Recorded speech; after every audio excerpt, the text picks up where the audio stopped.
दीपक जी, हमारे दर्शक बहुत आपके बारे में जानने के लिए उत्सुक हैं, और क्योंकि आप बहुत लोकप्रिय हैं, आपका जो बोलने का ढंग है, जो आपकी शख्सियत है, लोगों के लिए अनुकरणीय है।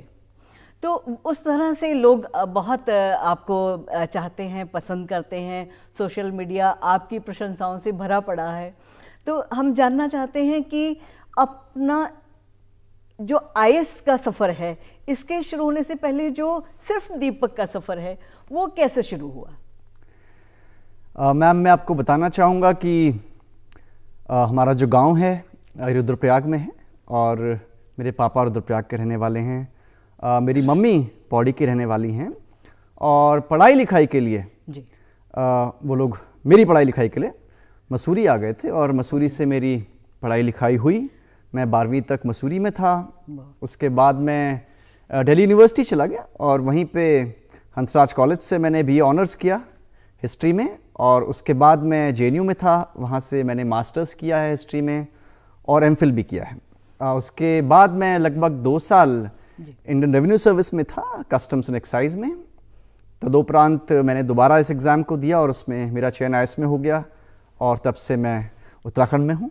कैसे आपको इधर की तरफ, आईएएस की तरफ, जबकि आप जो आपका व्यक्तित्व है वो कलात्मक दृष्टिकोण वाला है, तो वहाँ से एक रूड सर्विस है। आईएएस जो है एक रूड सर्विस है, जहाँ आदमी को रॉब में रहना होता है, तो उतना सौम्य व्यक्ति इस तरफ कैसे मुड़ गया?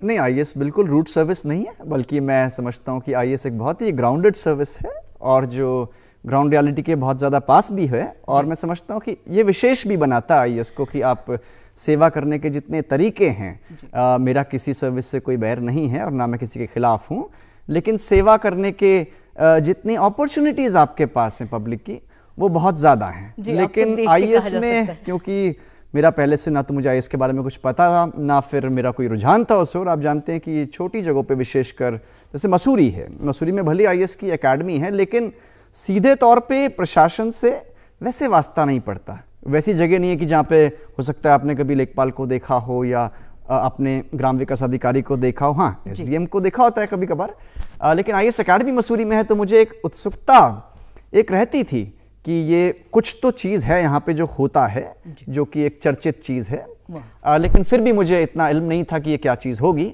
और अच्छी बात ये हुई कि मेरे पड़ोसी उस दौरान जो हमारे डीजीपी अनिल तुड़ी जी हैं, जो अभी रिटायर हुए हैं हाल ही में, वो वहाँ पे रहा करते थे, और मुझे लोगों ने बताया था कि ये आईपीएस ऑफिसर हैं।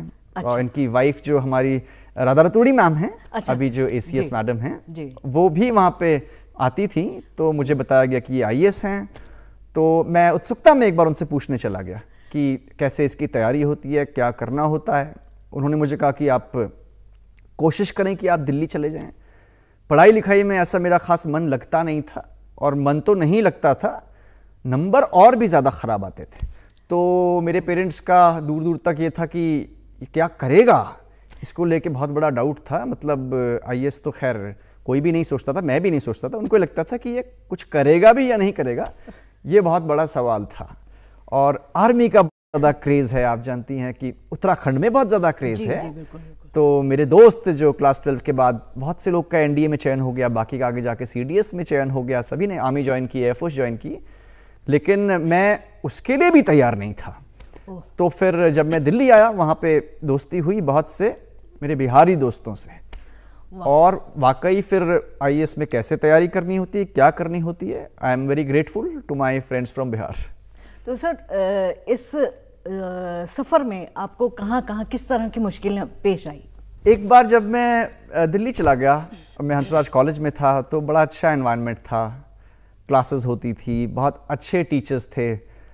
साइंस मुझे 12th में पढ़नी पड़ी थी, क्योंकि वहाँ पे विकल्प नहीं था कि आप आर्ट्स पढ़ सकें। जी। हिस्ट्री जब मैंने पढ़ी तो मैंने अपनी इच्छा से पढ़ी, अपनी मर्जी से पढ़ी, तो इसलिए बहुत अच्छा लगता था पढ़ते, बहुत लाइट महसूस होता था, और ये लगता ही नहीं था कि मैं पढ़ रहा हूँ। तो कॉलेज के दिन तो बहुत आराम से गुजरे।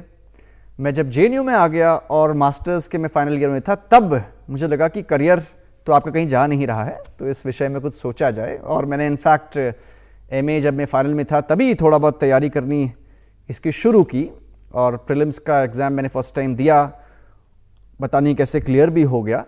और उसके बाद फिर जब मेंस देना था, मेंस मेरा फर्स्ट टाइम में नहीं हुआ था, सेकंड टाइम में भी मैं इस एग्ज़ाम को क्लियर नहीं कर पाया था। और इनफैक्ट तब मुझे लगा कि शायद मेरा डिसीजन गलत था, शायद इसके लिए बहुत ही ज़्यादा मेहनत चाहिए होती है और मैं ना वो मेहनत करता हूँ। और जो लोग शायद इसको क्लियर करते होंगे वो थोड़ा सुपर टैलेंटेड लोग होते होंगे।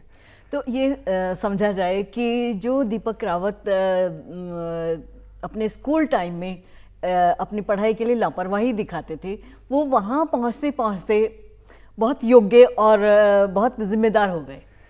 अब मैं ये नहीं कह सकता मैम, अब जो लापरवाही की बात है, मुझे कभी ना कभी हमेशा, बल्कि कभी ना कभी हमेशा ऐसा लगता है कि हमारे एजुकेशन सिस्टम में कह सकते हैं कि व्यक्तित्व था। मेरा उतना मन पढ़ाई लिखाई में नहीं लगता था। एक तो वैसे ही मेरी जो, जिसको कहते हैं ना कि अटेंशन की कैपेसिटी, आप कितनी देर तक किसी एक काम को अटेंशन दे सकते हैं, अटेंशन स्पैन जिसको कहते हैं, वो थोड़ा सा कम था। वो थोड़ा सा कम नहीं, वो ठीक ठाक कम था। तो मेरे लिए पहला चैलेंज तो यही था कि एक जगह पे बैठना कैसे है। मैं छोटी छोटी बात पे उठ जाया करता था, तो थोड़ा मेहनत मुझे करनी पड़ी इस बात को लेके कि मैं देर तक बैठूं। लेकिन जब मैं देर तक भी बैठा, इनफैक्ट जब मैं सिविल्स की तैयारी भी करता था, तो मैं 5-6 घंटे से ज़्यादा पढ़ाई नहीं करता था। और सिंपली इसलिए कि जब मुझे पता चल गया कि मेरी कैपेसिटी नहीं है, तो क्यों ना मैं वही करूं जो मैं कर सकता हूं।